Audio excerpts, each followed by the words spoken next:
Assalamu alaikum rahmatullahi wa barakatuh. Alhamdulillah. So one of the brothers asked me about studying Hadith. Okay?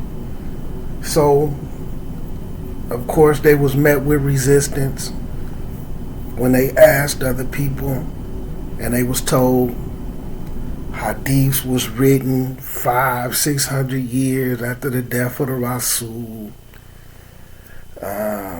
That they not real. They was told that all they need is fiqh and choose a madhab, wakatha, right? So I'm just gonna dispel this saying, and I've been hearing that for years about how hadiths was written 500-600 years after the death of the Rasul and all of that. So I want to clarify that. And, shout out to the brother, man, for trying. And don't let anybody take those hadiths out of your hand, yani. They definitely should be looked into. And I'll touch on certain things real quick about weak hadiths and certain things that you'll find in the books, because it's a misconception put on them as well. So just to dispel this slander against hadiths, first and foremost, right, you have what's called the Muwatta of Imam Malik. Imam Malik lived 79 years after the death of Rasulullah sallallahu alaihi wasallam. Okay? Imam Malik actually learned from an actual Sahaba. So he's given credit for compiling what some people call the first book of Hadith. So first and foremost, if he's given credit for compiling what some people call the first book of Hadith, and he was alive 79 years after Rasulullah sallallahu alaihi wasallam, learnt from an actual companion of Rasulullah sallallahu alaihi wasallam, right, in Medina. So one, that kills all that. Now the Muwatta, like for people who really familiar with the Muwatta, and once you start getting into hadith studies, you will see the Muwatta, it isn't it has hadiths in it, but it has hadiths, it has opinions of scholars at that time, it has what people was just acting up on. You see what I'm saying? And some of his own opinion. It's a mixture of all of that. So it isn't just flat out a book of hadith. So then you have people who say, well, the Muwatta of Imam Malik, because so now you have a group who they reject other hadiths and say they only deal with the Muwatta. Okay. And we only need fiqh. So that you'll hear them making statements like, well, they said that the Muwatta was the most authentic book after the Quran. Okay, alhamdulillah. But how long ago was that when it was first originally said? Was other books of hadiths compiled at that time? Because they don't say that now. You had Imam Ahmed, who also has a madhab, who collected what's called the Musnad of Imam Ahmed, right? Then of course you have Bukhari hadiths. Bukhari hadiths, Imam Bukhari didn't write a book of hadiths. He collected all the hadiths, sifted them out, and took what was authentic and made a book compiled off just what was authentic. Now he got another book, Adab Mufrad. That one doesn't use all authentic hadiths. So, and Imam Bukhari was alive like 100 and we'll just round it off to about 200 years. It's a little less than that, but we'll just round it off to like 200 years. So Imam Bukhari was alive 200 years after the Rasulullah sallallahu alaihi wasallam, and he just collected the hadiths. He didn't write them. So, and he just put them in one book because people used to have to travel. You know, there's no trains, planes, and automobiles. So people is walking with donkeys, carrying stuff. They riding on camels. It's taking them 2-3 months to go to different areas just to collect one hadith. Okay? So, they made it easier by asking. Imam Bukhari took it up on himself and compiled Sahih Bukhari with the most authentic hadiths, and it's real Aqidah based. Okay? So like some of the other hadiths that come after it, like Imam Dawood said, right? The Sunan of Abu Dawood is based off of fiqh. So you do have some of these books, they do have weak hadiths in them, but for different reasons, right? Because it was a fiqh issue like in Imam Dawood. Okay, so let's say for instance a weak hadith where a person say, I seen Ali when he was praying, he had his hands below his navel. Okay, that was something that was recorded. Then up under that hadith, it's another one saying, well, when I seen him praying, he had his hands above his navel. Alright? So they're in there because it's showing what was said. Then you know how to weigh it up against what's sahih, and then you know not to fall into it. So when you see people up on those actions, you know that's a weak hadith, that's a weak athar. Because my whole history, I've never came across any hadith that said they seen Rasulullah sallallahu alaihi wasallam doing that. I've seen where they said Ali did it, but it was a weak hadith. So they're in there, they're collected. One, protection for you to not fall into it. Then there's some weak hadiths, but they're still good advice. For instance, and they don't go against the Quran, they don't go against the Sunnah, so it's not a bid'ah, and there's nothing that take you out of the fold of Islam. Just like, for instance, if you getting ready to go outside, and you here and you getting ready to go outside and you don't have your shoes tied up, and I sit down and say, hey, tie up your shoes, man, you don't want to trip and fall when you go outside. That's some good advice. You don't need a hadith for something like that. So there's hadiths that's good advice like that. You see what I'm saying? So they are also collected, but they're good advice that don't go against the Quran and Sunnah. But when you understand hadith and athar, they in the books of hadith, but when you look at it, because we call it a book of hadith, it really be a narration of like one of the companions or something like that. Just like there's a famous story like this one here, where they say that Rasulullah sallallahu alaihi wasallam said that this deen is like an ark or something like that, like Noah's ark, and the ones who don't get on it or this, that, and the third. See, some people attributed that to Rasulullah sallallahu alaihi wasallam, but that was really like a saying of Imam Malik, I think it was, if I'm not mistaken. Another one, you got to seek knowledge as far as China or something, they attribute that to Rasulullah. But again, that was like, I think that was also a saying of Imam Malik. It ain't clicking in my head at the moment. But anyway, so sometimes they don't actually be hadiths of Rasulullah sallallahu alaihi wasallam. They be athars. but they do be weak. But like I said, it be good advice.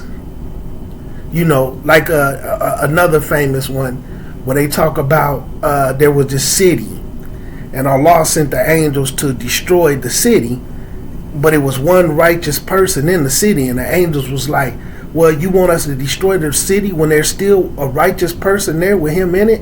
And Allah Azza wa Jal said, yes, but I want you to start the punishment. I want you to start the destruction with that righteous person. And they like, why? And it's like, because he's seen all this corruption going on, like a lot of what you hear me talking about. We see all this corruption. He see all this corruption going on, and he don't say anything. He don't try to stop it. He don't feel despicable about it. Like in his heart ain't even at the weakest part where he hated in his heart. He cared nothing about it. He just like, I'm good. I pray, I fast, whatever the ibadah he was on. But anyway, that's not an actual hadith of Rasulullah sallallahu alaihi wasallam. That's a saying of somebody else. So sometimes you will see these things don't be actual be hadiths. So, but you shouldn't let that deter you. You know what I'm saying? These things be statements that people make that never even read books of hadith. They may have Googled some hadith here and there. So you can't let that deter you. Right? So like I said, you got the Muwatta of Imam Malik, who was alive 79 years after the death of Rasulullah sallallahu alaihi wasallam. He was fairly young when he compiled them, and he didn't write it. He just collected the hadiths, and then he wrote down the hadiths that a lot of the people was acting up on, whether they was fabricated, whether it was weak. You see what I'm saying? Whether it was a saying of somebody else, right? And then, you know, some of the opinions, fiqh opinions and different things like that is also in the Muwatta. So it wasn't like everything was authentic that was in it, right? So that right there, 400-500 years and all that, when they started writing them and all and collecting them, that's falsehood. Then anytime when you read the hadiths and understand the hadiths and the isnads and the chain of narrations, you will see where the people who's narrating it in the chain is saying, we were sitting right here with the Prophet Muhammad sallallahu alaihi wasallam in a group, and he told us. So it was collected from day one. I ain't gonna say day one, but it was collected very early on, because some of them, when you understand the timeline and then you look, some of the hadiths is when they was in Mecca under persecution. For instance, like when you had a certain things about where the way the Rasul started to receive revelation, about when he was in the cave and was told to read. These things was like in the beginning of the deen. You see what I'm saying? These things is collected in the beginning of the deen. So hadiths always been written and collected. So that's just a falsehood, man. And as long as you can tear down hadiths, then you can practice Islam any way you want to. Hadiths keep you in check, and some people have a problem with that. So that's batil. You know what I'm saying? Study them, learn them, get into it, and wait, throw your deen up against them. Because, you know, unfortunately, man, we are moving to a phase. I'll say probably since 2014, maybe, I've been watching the argument between, and some of it be from students, right? Where the students of fiqh argue with the students of hadith, where you actually have people right now that say hadith's no longer needed. All you need is the books of fiqh. That's why you have these people who say all you need to do is choose a madhab and learn that madhab, and you're going to learn your whole entire religion from beginning, from A to Z. You don't need hadiths. You don't need modern day scholars. And that's why I got this extra note up here. Because today's scholars repeat the old scholars unless it's a new issue, circumstance, or situation. Now, when that happens, because sometimes with fiqh, it's for a specific situation in a specific region, right? Like a fiqh ruling for, we'll say, a specific fiqh ruling for Egypt might not fit perfectly for Idaho in America.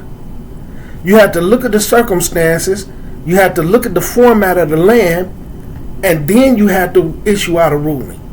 All fiqh rulings isn't one size fit all. And that's one thing about going to a madhab, because it's one size fit all based off of circumstances of 1,000 years ago in the Arabias. That's why when you look at Imam Shafi'i, who has a madhab, right? When he went to Egypt, he changed his entire madhab because he's in a different country and the laws is different. Now you got to understand, of course, this isn't changing Quran and Sunnah. So, you know, I'm trying to pack a whole bunch into a small thing without like a huge class. This is things that take time. People study fiqh over years, but my point is, you have these arguments where people feel like hadiths and stuff is no longer needed. You don't really need to read tafsirs. You don't really need to read any hadiths. All you need to do is just go learn a madhab. And this is what I'm starting to see, right? You have these individuals who claim they study a madhab and they claim to study this, right? But when it comes to the Quran, man, they have a lot of Quran deficiencies. Like they're studying everything else other than their Quran. We know the rulings for this, we know the rulings for that. But like this one right here. Let me pull up the Quran ayat real quick. Real quick. Let me pause it for 1 second. Inshallah. Okay. So Surah Al-Mulk, Surah number 67. When you look at ayah number 3. So like I said, you have people who study all this fiqh or this madhab, not knocking them. I'm not trying to say that. What I'm saying is, some of these people who trying to throw away tafsirs and hadith and all you need is a madhab, they have certain deficiencies, right?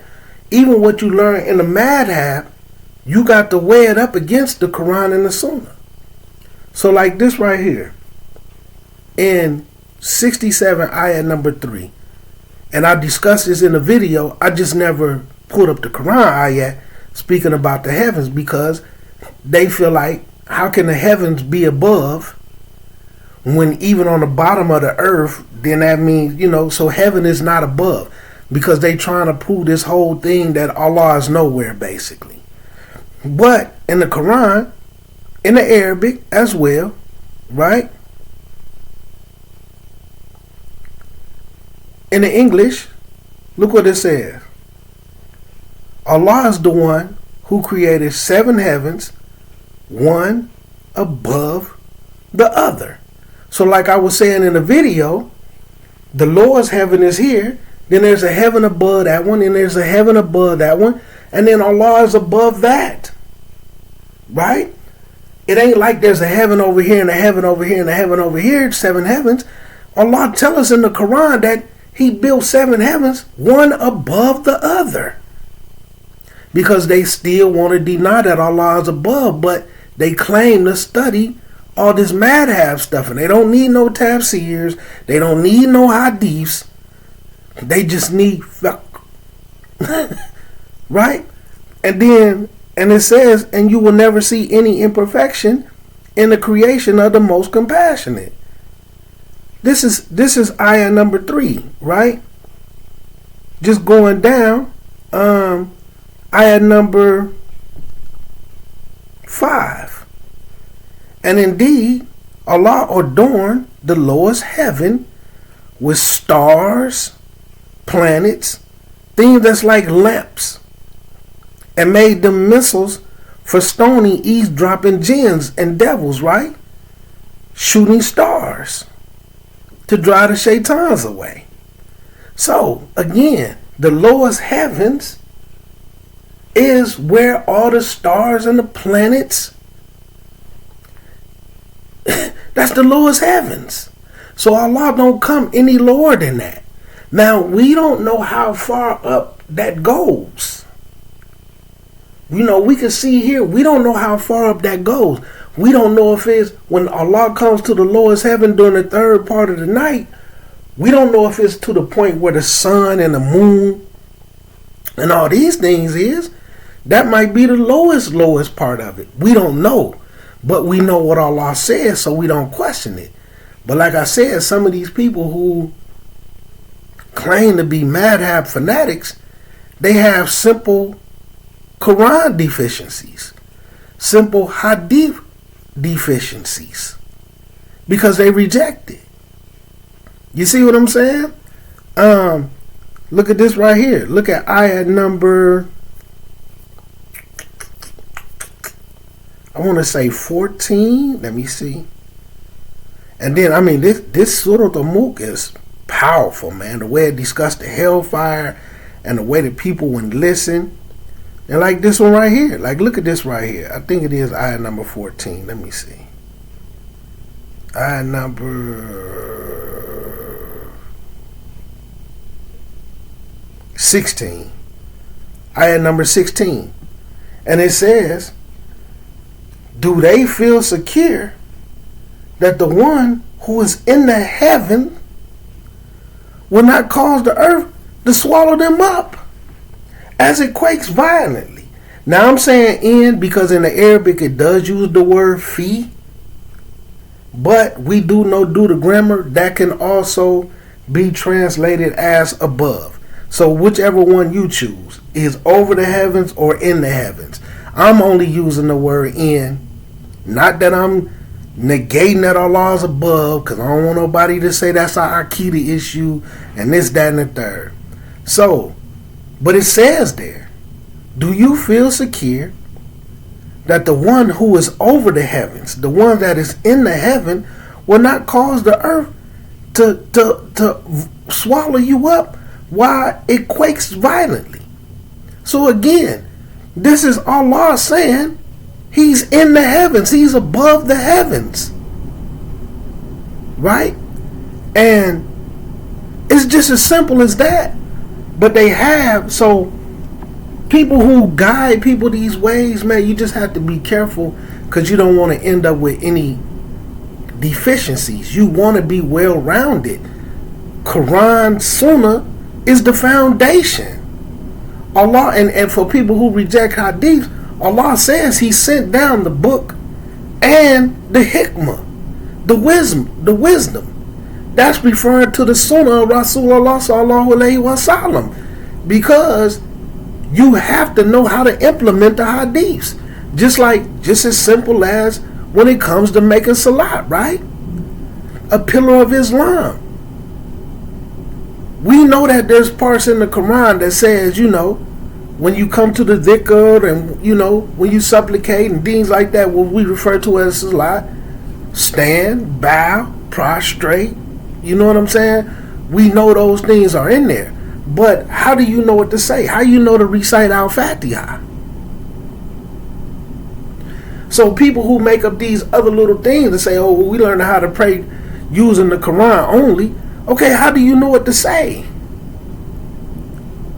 You need the hikmah. You need the wisdom that Allah also sent down with the Quran, with the Rasulullah sallallahu alaihi wasallam.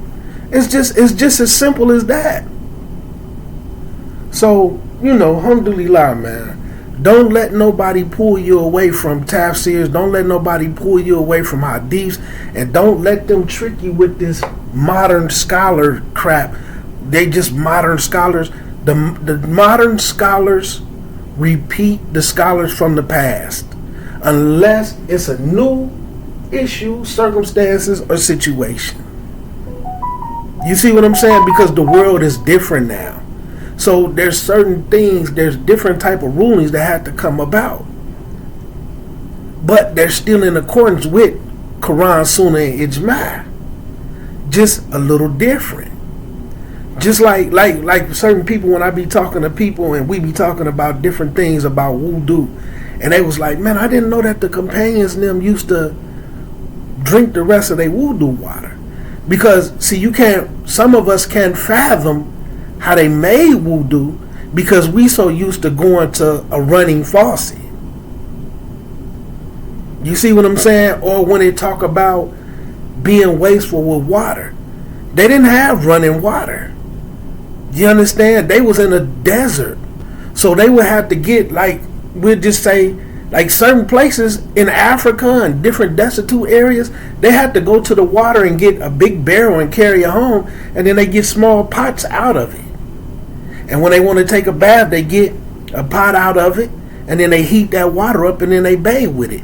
That's why, like I'm saying, alhamdulillah, I show these off. For instance, a sa. This is a measurement. But this was also something they swooped out, a sa of water, warmed it up if need be, but they in a hot desert area.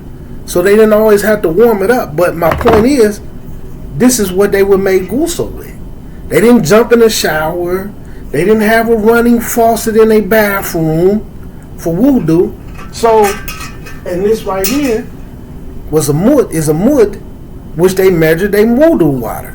So they would fill one of these up, a mud, make their wudu with it, and then whatever was left, they would drink it. It ain't like their hands been in it and it's filthy. They'd pour the water, and then what was left, they would drink it. They was in the desert. So that's what it's referring to. But our minds don't process it the same way because the way we make wudu. So like it was even issues like before when people started making wudu with running water, you had scholars who was against it. It was a time when certain masjids would still have like a wudu bowl, and then they would have like a pot right next to it, and then they would pour water in the bowl, and then you make wudu up out of that bowl, and then they empty it, and then somebody else would refill it with water, and then they would make wudu out of that bowl.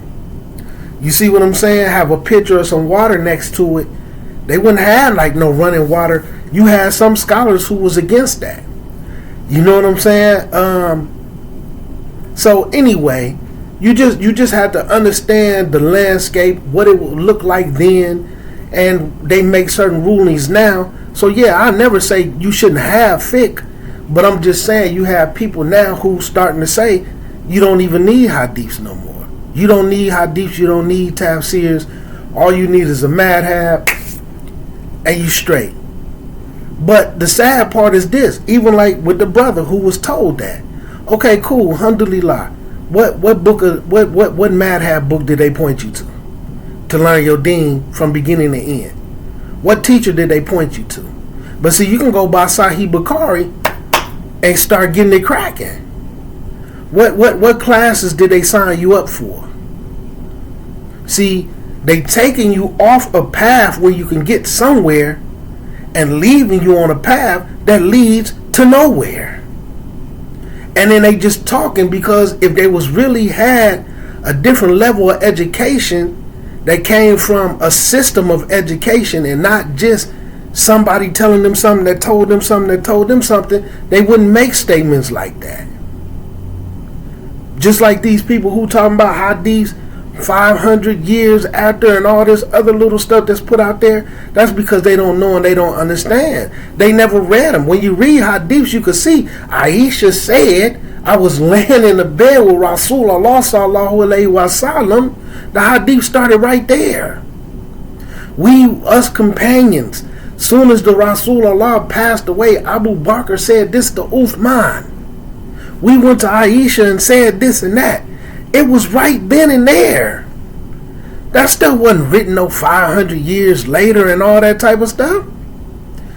That's batil.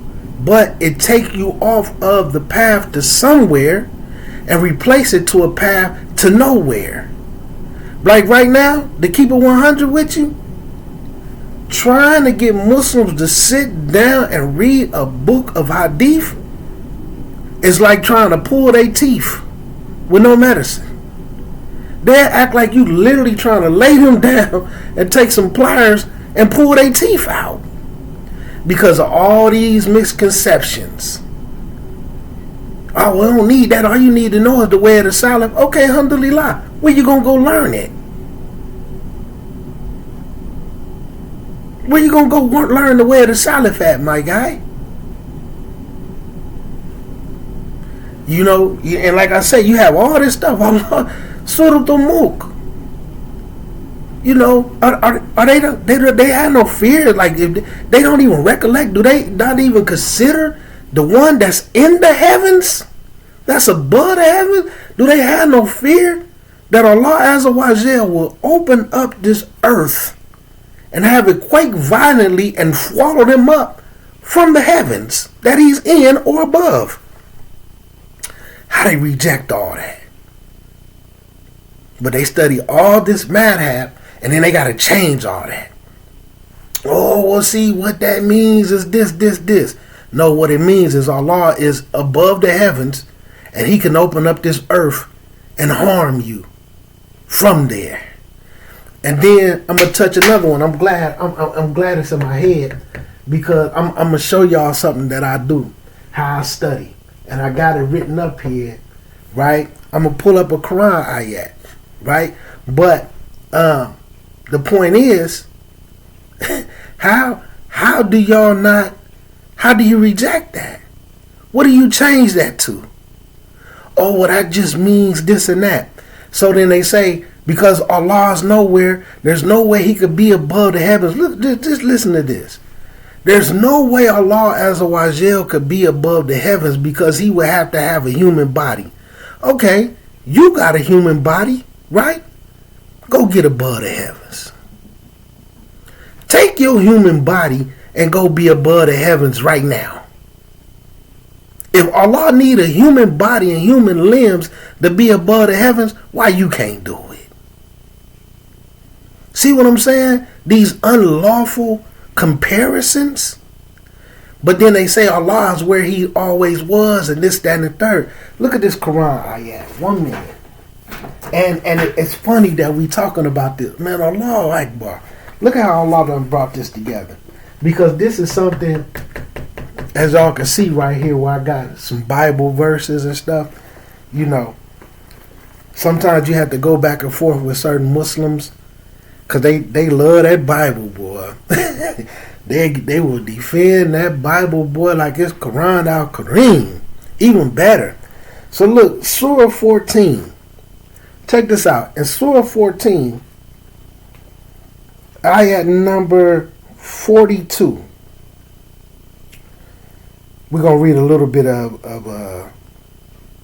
47. I said 42? 48, I'm sorry. So a little bit of 47.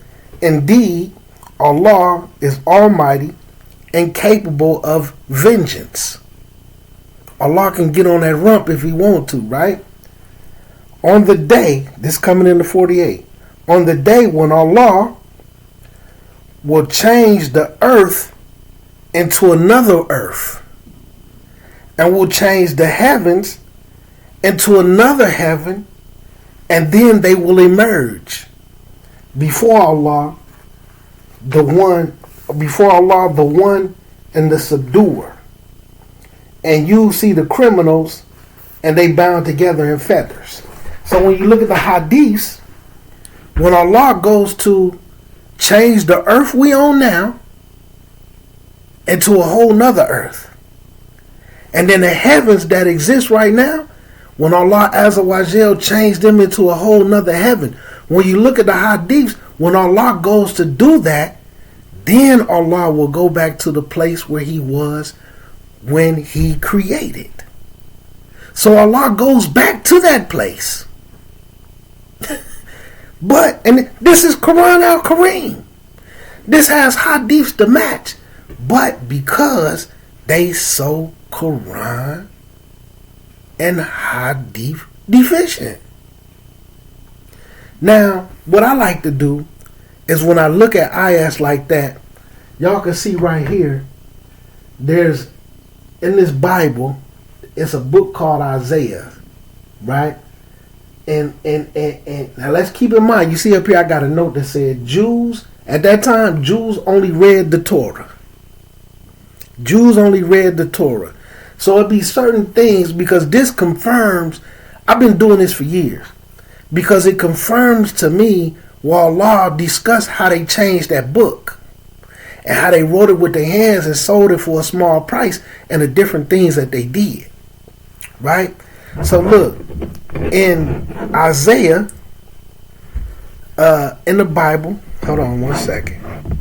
Give me 1 second. Let me pause it while I pull it up. Okay. So the book of Isaiah 65 and 66. In a section of books that's supposed to be the book of prophets. Now they saying this Isaiah guy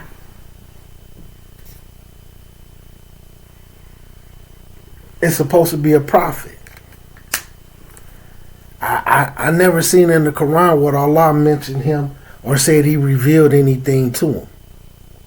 Right? But then I know that the Jews at that time read the Torah. Right? Now, look at this right here. So in 65, look, this is funny, man. And when I go back to this, these people who love this book and hold on to it, they really crack me up, man. They really crack me up. So in Isaiah, look at this right here. I ain't gonna read it all, but look where it says, right? Where basically it's saying, I revealed myself to those who did not ask for me. I was found by those who did not seek me. So this is supposed to be God talking, right?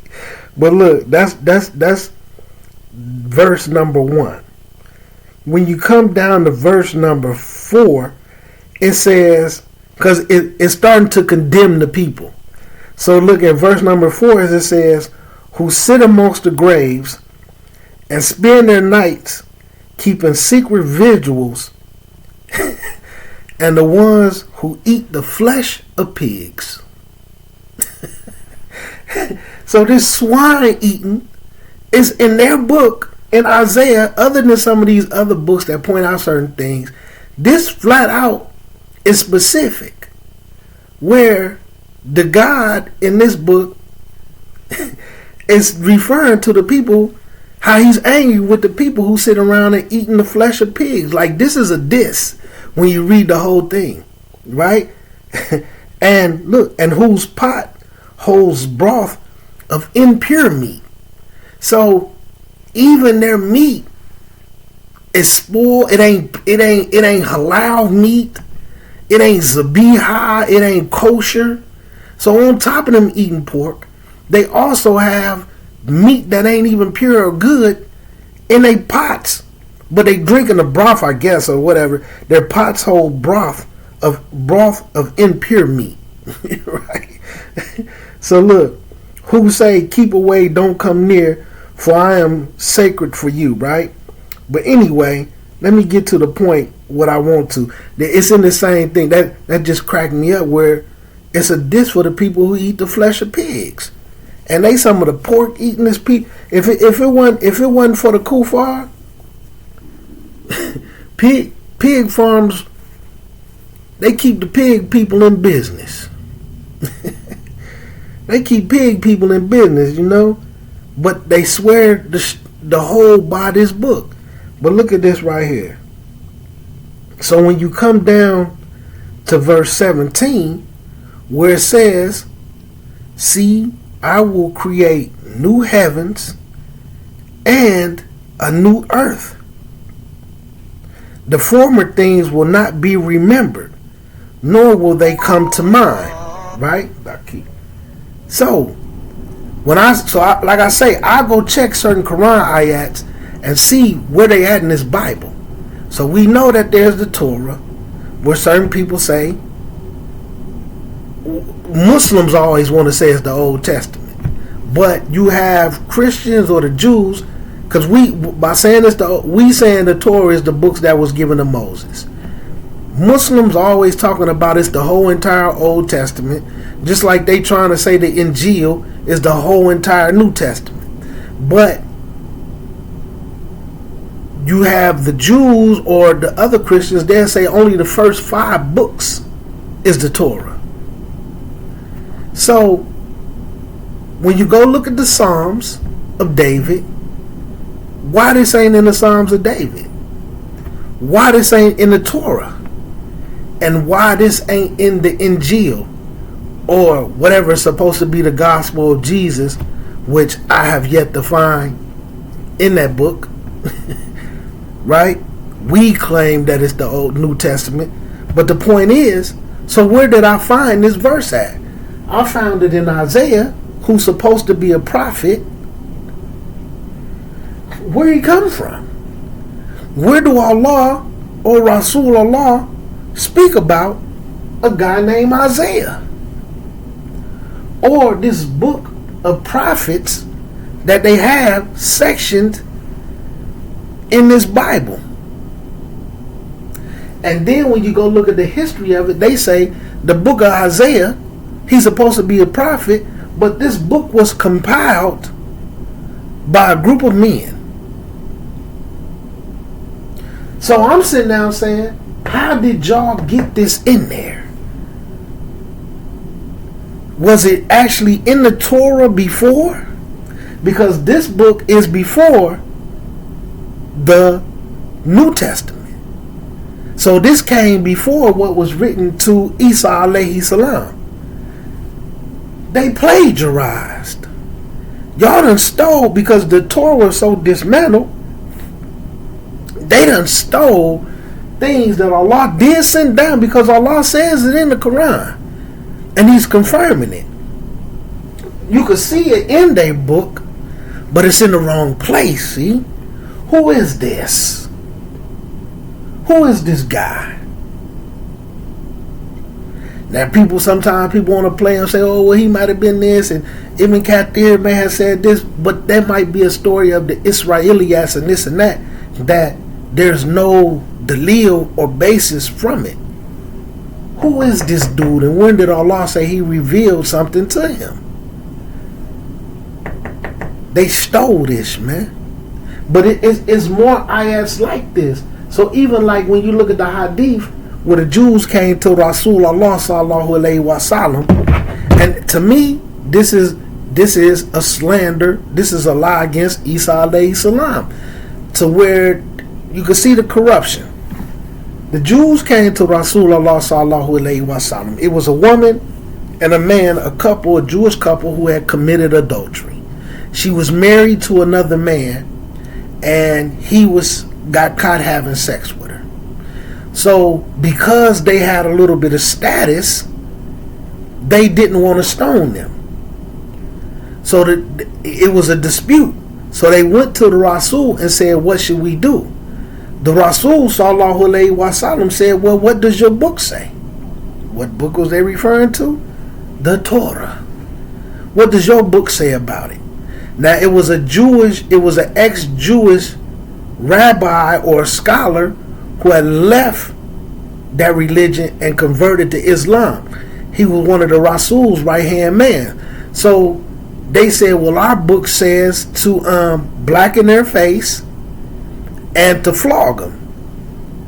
So the guy who was a Jew, but he converted to Islam, said he's lying.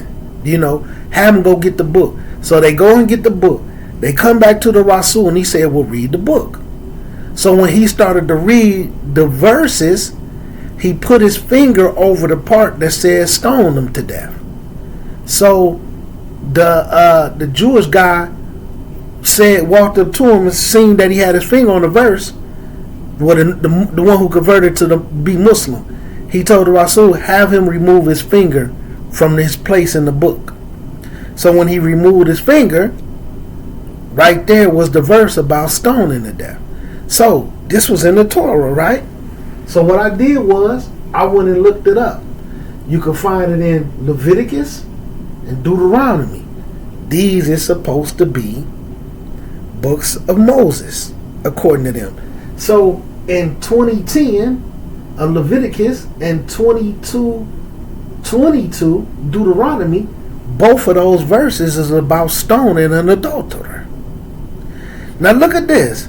They come to Rasulullah about it. So when Rasulullah seen that it was in their book, he said, y'all got to stone them. Right? So that's what they did. But when it comes to what they call the New Testament, and there was a woman that they brought to Jesus in that book, same situation that was presented in front of the Rasul. Okay?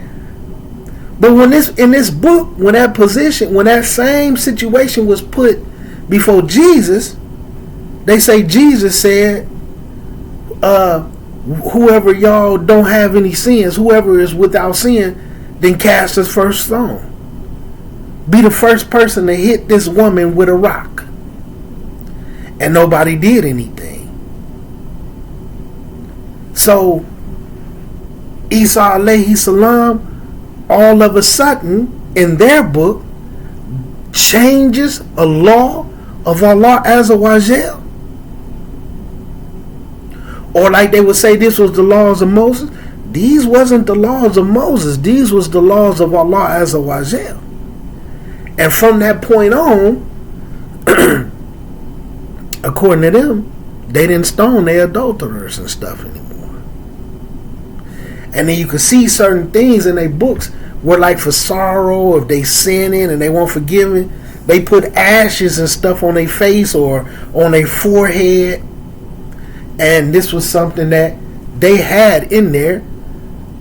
And when you look from the Islamic perspective, through the history, some of what they did was they blackened their face or put ashes and stuff on their forehead, right, charcoal, so that when they walked through the town, people could look at them and know that they was an adulterer. So it turned into this thing where they put ashes on their forehead or their face for sorrow, for sins. I'm a sinner. In that book they call the Bible. But anyway, man, that's just some of the stuff that I be doing, man, and it just confirmed it. Now I know, it's gonna always be some Muslim jump up and be like, oh, well, I said, man, a book of this, and I don't want to hear that, man. You prove that using Quran and Hadiths, and let's go there. Let's start there. You gotta use Quran and authentic Hadiths first, because I'm gonna sit down and say, how did this end up there? Also, I got 66, right? Look at this. And see, sometimes you can look at their stuff because it be mistakes. I don't know if it was lost in translations. So when you go to 66, right? And it say, this is what the Lord said, right? Heaven is my throne and the earth is my footstool. That's Ayatul Kursi. But we know that the Kursi is an earth. Okay. So we know that the Kursi isn't the earth. But y'all got bits and pieces of Ayatul Kursi in here. This should have been in the Torah. But see, y'all change stuff, y'all do stuff around, and this is not accurate. But it's enough for us to sit down and be like, they stole. They stole. Now, but like some Muslims will look at that and be like, yeah, man, the Bible. They act like the Bible proves the Quran. Man, the Bible proves Ayatul Kursi. Man, that ain't no Ayatul Kursi. The Quran proves what was truth in the original Wahi that he sent down. That book don't prove nothing, but that they plagiarized and stole and changed it and rearranged it just like Allah said they did in the Quran. The earth ain't Allah's footstool. Not from anything that I ever came across. But anyway, yeah. So I like to do that type of stuff, man. and really look at it, because me and a couple of some of the Muslims, man, who just they love that Christianity, man, and they putting it down is a difficulty, but they have a legitimate excuse. Allah sent down that Bible. Yeah, okay, you keep thinking that. Of course, yeah, Allah did send something down to some prophets. This had bits and pieces of it, and I'm only gonna say that because Rasulullah, when he told Umar, yeah, that what they still have some truth in it. But don't tamper with it, because you don't know what's true. You don't know what they stole. You don't know what they changed. So leave it alone. It's abrogated anyway. Islam came. But anyway, get into it, man. Study Hadiths, man. Take you some Hadith classes and really learn your religion, man. Tafsirs, man. Don't let them people deter you. And that's not to say don't deal with no madhabs. I'm not saying that about madhabs, and I'm not saying that about a lot of, because I know some people who study madhabs, but they in universities and they study it all. They still know that they need tafsirs. They still know that they need hadiths. It's not just learn a madhab and you need absolutely nothing else. Because like I said, some of these people who feel like they the top-notch Malikis and they do this and that, but it's about 15 ayats in the Quran that they just totally deficient of. Some of them you pointed out and be like, okay, well, what about this right here? Y'all gonna change that to power or awareness? What this right here about Allah saying He in the heaven? What this mean to y'all?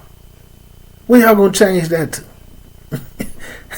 You know what I'm saying? What did Imam Malik don't got none of that in his madhab? Well, you need fact. You don't need those hadiths. Imam Bukhari knew this was in here and he changed it and all this other stuff, messing up the Arabic, manipulating people because they trying to tear hadiths down. Look at Musin Khan, the one who did this translation. Man, get out of here, man. But anyway, man, be careful, man. And I want to say this, man. And I know I speak from an admonishing point a lot because, man, I know the severity, man, and the state that we in, man. And we just really need to do better, man. We really do need to be better. And like I want to advise the brothers and the sisters, these new Muslims, man. Don't ever let anybody make you feel bad because you expect them to be Muslim. And you expect them to carry themselves like Muslims. But at the same time, don't make somebody else feel bad because they expect you to be Muslim and carry yourself like a Muslim. If you go to the hospital and you go somewhere to visit a doctor, you expect that doctor to be a doctor. You take your car to a car shop or to a mechanic, you expect them to be a mechanic. And when they don't carry themselves like one, or they don't really know how to diagnose you, or they don't know how to fix your car, you're going to be like, I thought you was a doctor, I thought you was a mechanic. When you bump into these Muslims, man, that don't know what they talking about and just be making up stuff and always talking, they put that same notion on other people. I thought you were supposed to be a Muslim. But sometimes, man, we become so full of ourselves, we don't know to look at it that way. You know what I'm saying? And we had this, nobody need to say nothing and just, just this, that. Our culture in America, for me, wallahi, for me, our culture is a culture that you can learn from. And what you can learn from it is what not to do. Our urban culture, you can learn from it. Because one thing that I look, because like I say, I study people. No matter what they is, white, black, this, that. And then some of the stuff that I'm talking about is universal. It ain't always just me referring to us. But my point is this.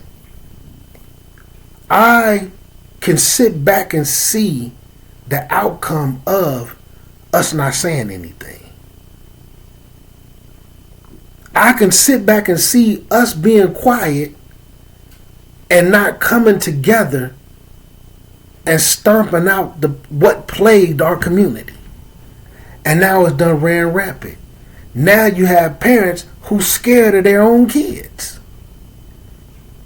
because we didn't say nothing about these people who was doing all the shooting and killing for no reason, right?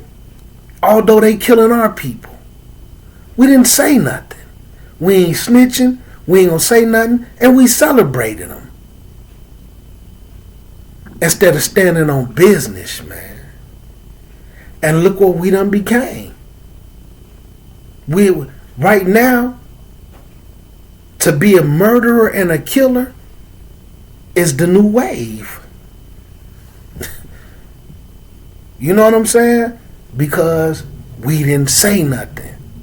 So in Islam, we bringing that same thing. I hate to keep saying that, but and then you have people who act like the masjids they go to and this and that. Some people don't really be in the know because they don't really be out there and they don't be mingling. They might just go to the masjid for Jumu'ah and they might go to pray. They not really out there in it. But then the ones who really be honest, we know what's going on, man. We know what it is. Like I said, man, a few years ago, man, marriage is half your thing. I used to hear it every day. Rasulullah said you gotta rush to get married. You can't put marriage off this and that. Talk to the Muslims today. I don't even want to get married. I don't even want to be married. You know what I'm saying? Both parties. Hey, as long as I could get me some toys, I just live the rest of my life with these toys. And I just live the rest of my life with my own satisfactions. I'm choosing the lesser of two evils. Hadith. Let me sit around here and choose the lesser of two evils. You know what I'm saying? People ain't even looking for marriage for real. If it come across my desk, it come across my desk. I ain't chasing it. We ain't hopping in no inboxes. You know what I'm saying? You got people sitting up here, man, and a person in New Jersey, and they sitting up trying to marry somebody in Africa that can't even get over here, and they can't even get to Africa. You know what I'm saying? Playing games, man. It's but it's companionship. Like, marriages. You know what I'm saying? Like even some of the sit down processes, man. Some of these marriages got so bad.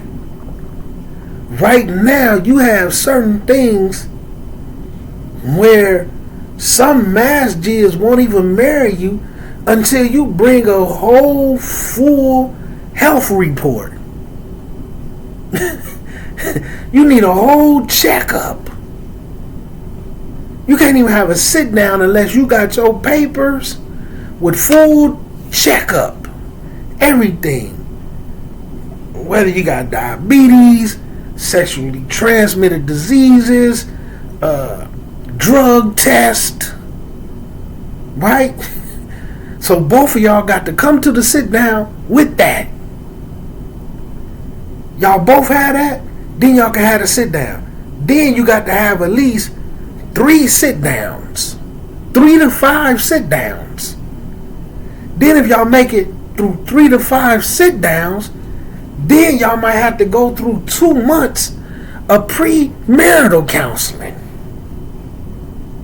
For 2 months, every weekend, we need to do premarital counseling. For 2 months. The 5 sit downs might take 3 months itself. And see, this is a thing because I'm on the other side of that fence too. I help people through that process. And you know what all that is for? It's a sophisticated way of hoping that it breaks down to where y'all don't get married. Because it's enough time for y'all to sit down and look at each other and say, you know what? I don't want to do this. Nah, she ain't the one for me. No, he ain't the one for me. So now the process, some of the marital processes is dragged down so heavily just for enough time for that Jones to come down and y'all say, you know what? I don't want to do this. And then sometimes both parties, he may still be talking to other sisters, she talking to other brothers, and then while she going through the sit down process of this one, she's still talking to this other one, plan B. He's still talking to this other one, plan B. And then they might start sounding a little bit better through speech wise. So they might blow the sit down just so that they can hurry up and go through the process with this one. But this one might have somebody, look, come over here. I got my mans them over here. They gonna be your wakil. We got 2 witnesses lined up. Already got a lamb on order for a walima. Hey man, we can be married next weekend. You know what I'm saying? So, but it's just unfortunate, man, that this is what it done came to due to us abusing Allah's deen. You know what I'm saying? Or people jump up and be going together. We, do it like we did it as Kafirs. We just gonna be in a relationship. We've been together 5 years. We've been together 10 years. All right, cool. We can go ahead and get married. You cool enough. You know what I'm saying? Or some people, they situation so bad, and Shaitan play in their mind, their situation is so bad, and they have so many problems, and they be Muslim, they think that if they go to the courthouse and get married at the courthouse and get it on a piece of paper, like it's going to fix their problems. Like, okay, now that we got this piece of paper, we're going to start taking this marriage more serious. We share last names now. But y'all the exact same people. Y'all still pulling the exact same stunts. That piece of paper ain't going to do nothing but make it more difficult when y'all ready to go separate ways. But alhamdulillah, and it's like I said, man, we so inverted. And that's what I just don't want to see. I done seen too many Muslims fall into it, man. And I just want to be a warner, man, to the Muslims, man, because it's heartbreaking. And being around long enough to be able to say, I remember when it wasn't like this, man. I remember when it wasn't like this. Like, I hadn't looked at Mufti Muhammad. Every once in a while I might catch a snippet or something, but I hadn't really looked at any of his videos or anything in a long time. So, he was, this was just a couple of days ago, right? So he was doing, like a little live, right? And, they sitting on the floor in the masjid or whatever. And I go to click on it. And he's talking about how the Muslims should work together. And this really, it made me laugh. I ain't gonna lie, I had to comment on it. And I usually don't comment on people videos and stuff or the other people in the comments, because some people just don't have no intellect, but it's during Ramadan. So he talking about how the Muslims should work together and this and that. So somebody come into the comments and say, well, if that's the case, why you not working with Germantown Masjid then? But they had like Germantown Masjid in real big, they had it in all capital letters. Like it was like, if that's the case, then I think the capital letters started with, why you not working with Germantown Masjid then? You know what I'm saying? Now, first of all, I know off top, you ain't even supposed to be listening to him. Right? But here you are. secretly listening to him. Now you want him to be on your side. But I just had to get into the comment and say to him, man, the real question is why Germantown Masjid don't work with him. They done tried. They done tried and tried and tried. You know, something broke my heart, man. A lot of people probably don't know this, but Mufti nephew, it was before COVID. It was probably about 2019, maybe. But anyway, Mufti nephew, his sister's son, was about 14, 15, you know, was out there in Philly, and, you know, he was with another person. Long story short, somebody came up and murdered him, right? Shot them up, and Mufti nephew died. So, Janazah was packed. You know, they packed the streets out. You know, all the Muslims was out there outside, and the Muslims from Germantown who showed up for his nephew's janazah, and, you know, Mufti, you know, he did there, you know, to lead the prayer and the speaking, this and that. He salamed them brothers. They wouldn't even salam him back. At his nephew's janazah, man. While he heartbroken, you know, tearful, you know what I'm saying? And I seen him give a little speech, man, and he broke down just for a pinch. You know what I'm saying? This is his nephew, man. This is his sister kid. And they wouldn't even salam that brother at his nephew's janazah, man. And now you sitting on here trying to be a fitna, talking about why he won't work with Germantown Masjid. They won't work with him, kid. But we know why. You know why? And I'm just going to keep it 100. They could be mad at me all day. Because they're going to have to take the back seat. They're going to have to get in the back of the bus, kid. You know what I'm saying? See, I have an old saying, man. And this saying came to my mind, man, because of this community. Some people, and I'm not referring to them, I'm just saying this. Some people would rather be the superstar on a basketball team full of scrubs than to be the worst player on a team full of superstars. See, although you the superstar on a team full of scrubs, you still a scrub. You just better than them. But when you the worst player on a team full of superstars, you still a superstar. They're just better than you. So even with you being the worst player on a team full of superstars, you're still better than the best player on a team full of scrubs. But it doesn't look that way. So some people would rather be the superstar on a team full of scrubs than the worst player on a team full of superstars. I would rather be the worst player on a team full of superstars because I'm learning from superstars. You understand? And if I step my game up, then eventually I can get to where they are.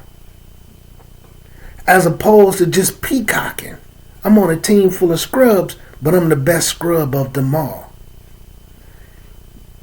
And sometimes, unfortunately, man, that's just the case. And just in reality, some people don't feel that way because they fanatics towards a different direction.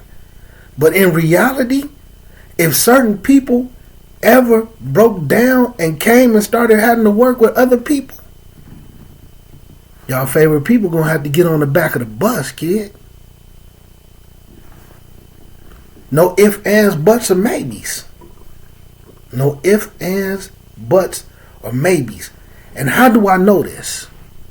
See, y'all have to understand this is something that y'all don't know.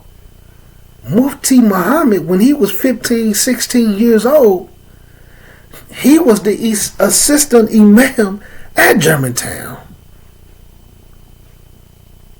for Dawood Adib. So a lot of these cats who running around this and that, they had to get on the back of the bus when boy was 15, 16 years old.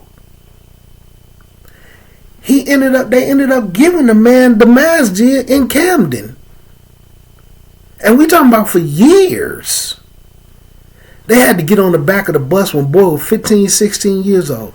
Everybody know this. This ain't no secret. You think they ain't gonna have to get on the back of the bus now?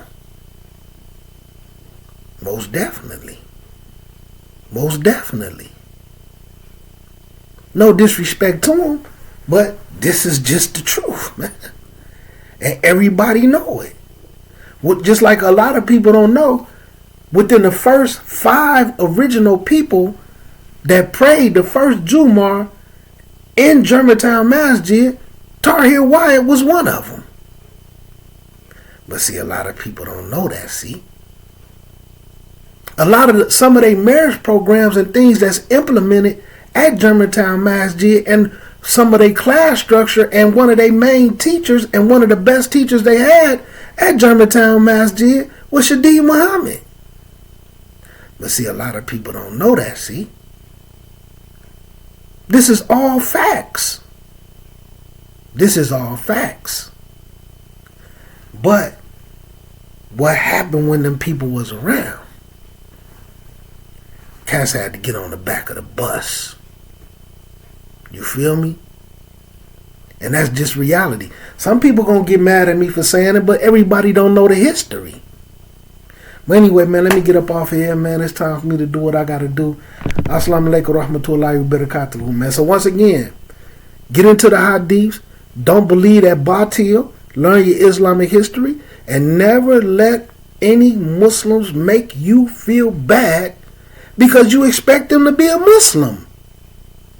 If they carrying themselves like a Muslim, especially if they running around representing all this and that, I'm deemed up, I got this on, man, alhamdulillah, I'm Surat al-Mustaqim. But then they sitting around lying to you every time you ask them something, always talking about they gonna do something and never do it. And then they want to feel some type of way because you expect them to be who they say they are? Nah, man. That's just gonna put it in my heart. You know what? You trying to fool me, kid. You trying to fool me. You trying to deceive me, B. Especially when people lie to you about stuff you never even asked them. So don't let nobody make you feel bad, man, because you expect Muslims to be Muslims, man. But at the same time, don't make nobody else feel bad because they expect you to be Muslim either, man. Don't listen to all that stuff, man. Quran and Sunnah, Hadiths, you're not going to find, just like they always say, oh, the scholars, the ulama. What real scholars, what real alims, what real individuals from the ulama say you don't need tafsirs and hadiths? What scholars preceded you? You know, people always wanted, what scholar preceded you in those sayings? What scholar said this and what scholar said that? But then they'll turn around and tell you, you don't need none of that, you need a madhab. Okay, alhamdulillah, keep that same energy. What scholars say that? What scholars is running around talking this batil that you talking? You see? It's batil, man. And all that do, them hadiths, people dislike them hadiths, man, because them hadiths, it put them in check, man. It put them in check. Assalamu alaikum rahmatullahi wa barakatuh.